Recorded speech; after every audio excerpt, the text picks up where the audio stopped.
Welcome back, folks. Episode 13, unlucky for some. Not in this instance, though. It's absolutely beautiful to be down spending time on board and the odd night staying over, especially after the saga in January of that storm I own. Waking up to an amazing sunrise, putting the kettle on for a cup of coffee, well rested and knowing that the rest of the day can only get better. And with a bit of foresight, having had the sense to bring something nice with me for breakfast.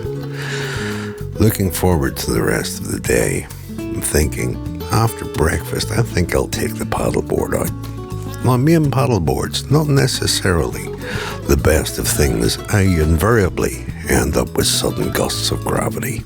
And that said, knowing that I was going to get soaked, it was as good a time as any to contemplate the idea of going back in and having a look under the hulls while she's floating to see exactly what I'm facing after the storm. There's a lot of barnacle growth on the bottom, and that's to be expected. As much as I looked everywhere that I possibly could see, I don't see a big lot of hull damage on the outside from the storm, and that's got to be a positive. You may actually be forgiven for thinking it's tropical waters that I'm swimming in, but I can assure you it is most definitely not. This is Ireland. It is cold. Having survived without frostbite and climbing back on board, I get a phone call. I'll send you a text with the flight details. An old friend of mine, we go back almost half a century, is on his way in. That gives me time to wrap up putting in the shore power socket and a few other things. This is one of those jobs where the biggest problem was trying to decide exactly where I wanted to put the inlet socket. Getting the nav light switch panel connected up, that has been overdue for quite a while. And with one or two small jobs out of the way, I finally tackled the big one, i.e. remembering to put the cordless vacuum cleaner into the Jeep and bring it down to Stormdancer, who is long overdue a bit of a vacuum clean, especially after all that went on during the storm. And with this in particular being a warm, dry day and a little time to kill, the go-to is, well, as usual, sanding. There are two mahogany reels on the side that have the tracks on for the jib, and they have for years been coated in white gloss paint. I liked the look of the starboard side when I actually stripped that right back to be in bare mahogany. So I'm taking an opportunity to take the port side back to bare mahogany as well. And what I'll do is I'll varnish it, and if I like it, it can stay that way, but it's probably better varnished that if I do want to go white, I can go white over the varnish. And in the meantime, this is just one of those little tasks that they're on the long finger where you get round to them eventually. And while I'm doing that, let me tell you a little bit about the old friend that's coming in tonight. His was the workshop, that workshop where cars got rebuilt, motorcycles got rebuilt. We made everything and anything out of whatever we could lay our hands on. And in the strangest of ways, that was part of the journey that started me off in the direction of electromechanical engineering. It was a workshop where nothing had safety equipment. And strangely, it's because his father actually didn't believe in the safety equipment. He believed that if a workshop was dangerous, you knew it was dangerous, and therefore you didn't take chances or risks. And it actually proved surprisingly accurate.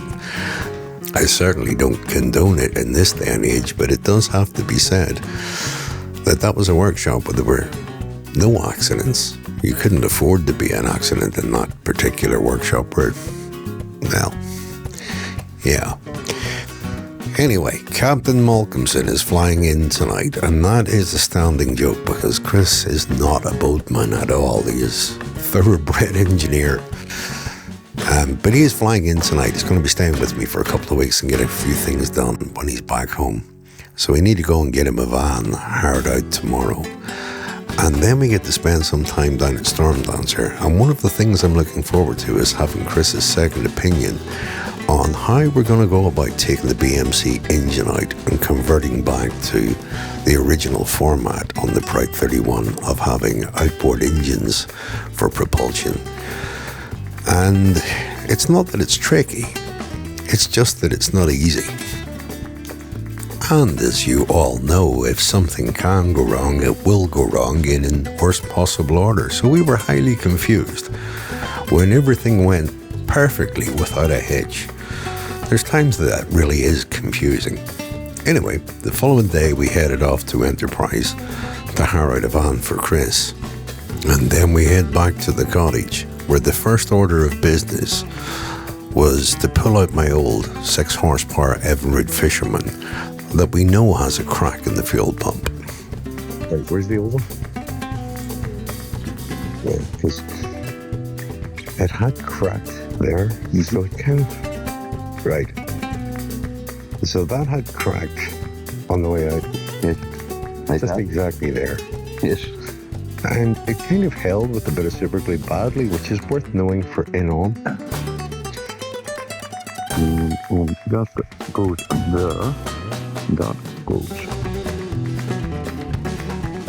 Oop. Is it trying to tell you they're not long enough? It's trying to tell me they're not long enough. Of course. Why would they be? So if we take that and put it on there. Ta-da! We really pulling this apart to make a brand new one into part old one. Yes. Why wouldn't? What choices? Well, we could have went and got longer screws. There we go.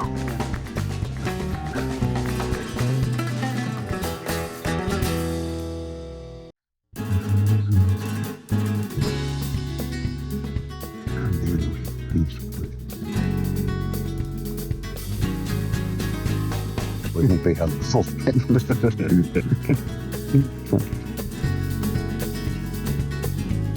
And a couple of clippies and the faces. I should have put the pipe on first, shouldn't I? What? Sensible and logical? How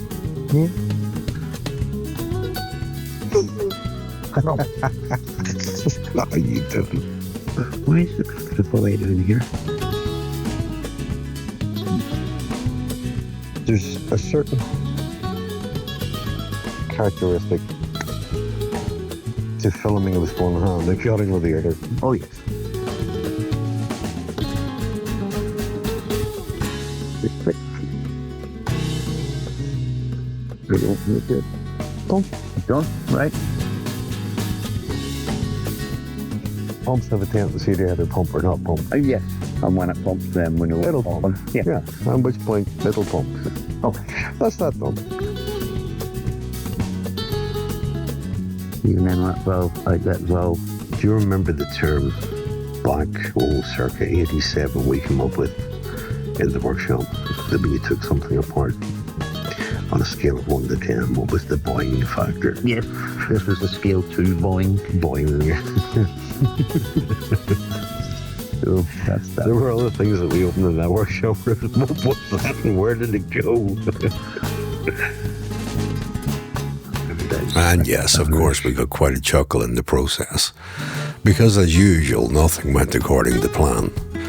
But the Evinrude pump, although it was almost impossible to get one of the same make and model as the original Fisherman, Chris accidentally, and I do say accidentally, happened to find it on Amazon as a modern variation that's pretty much identical. It's just a little bit thicker in the actual diaphragm area. So we pulled the new one apart and the old one apart and modded the two of them together, and we have the Evinrude up and running.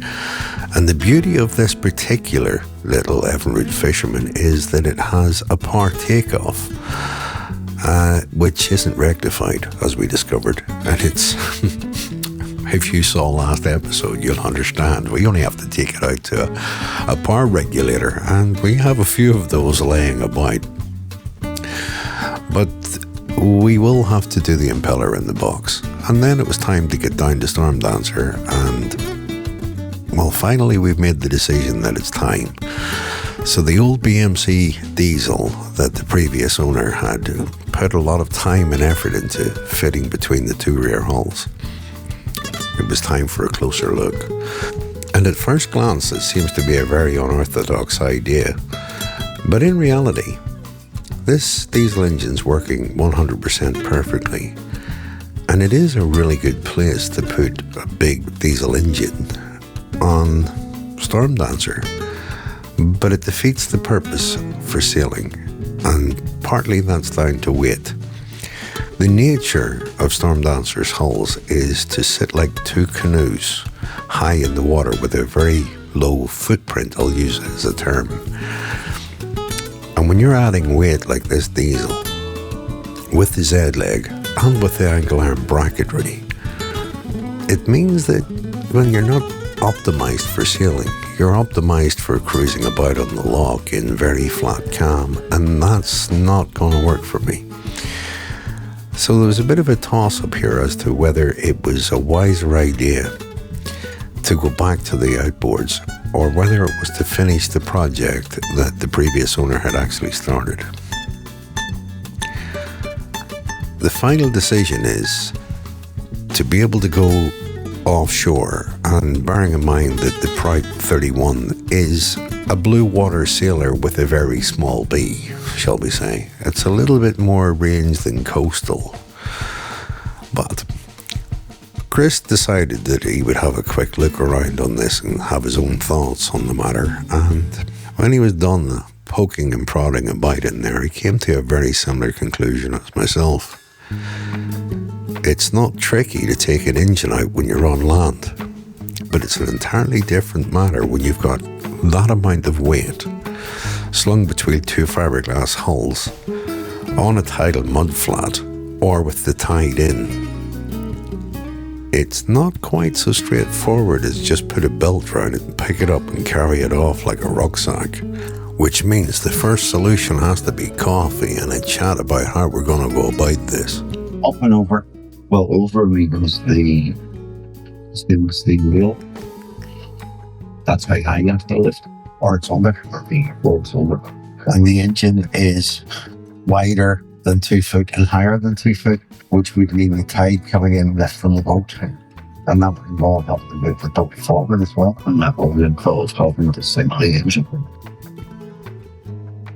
In a perfect world, we would have something a little bit for JCB to be easier to get.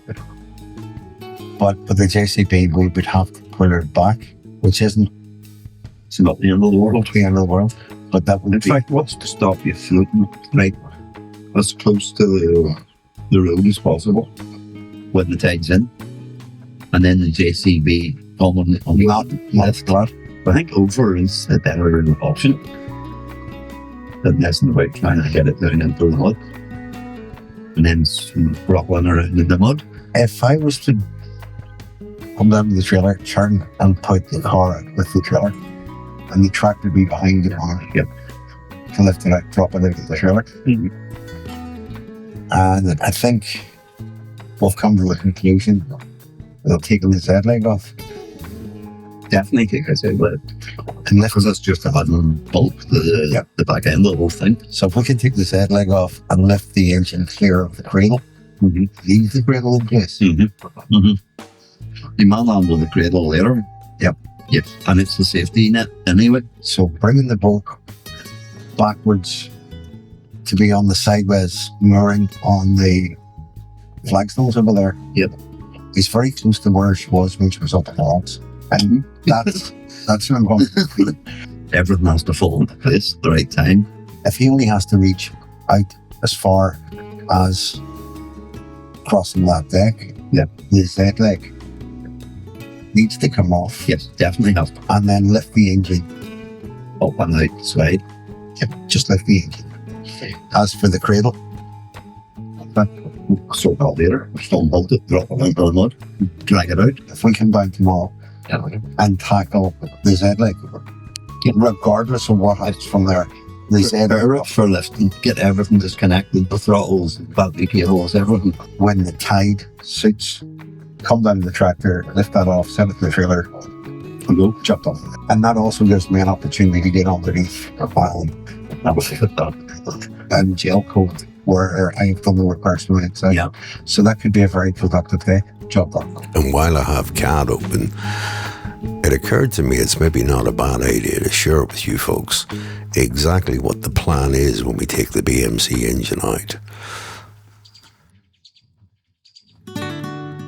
Of course, naturally, having decided that we would take the Z-leg out, the Z-leg didn't want to come out, which was why it was time to get at it with the Sawzall. And when the Sawzall had gone through the pins, out came the shaft. Lovely job. So that's one step further. For the meantime, though, it was throw a bow line, tie the Z-leg up into place, and leave that until the next time we're down with the trailer, and then we can lift the Z-leg off and start manoeuvring the boat, ready for getting a JCB in to lift the engine straight out. Go face into the water. Anyway, folks, we have Sam and Adam have stopped by the boat today for a cup of coffee. It was a great cup of coffee. It actually was. It was. Seriously. It's as black as the coffee we're drinking. Yeah, welcome to Stormdancer. I I actually love it. Yeah. It's a really cozy feeling. Was not on my bucket list today of things to do, but yeah. What's this? Hello?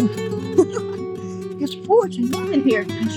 It's always nice when you get a phone call from a couple of subscribers who are in the area and want to swing by for a coffee.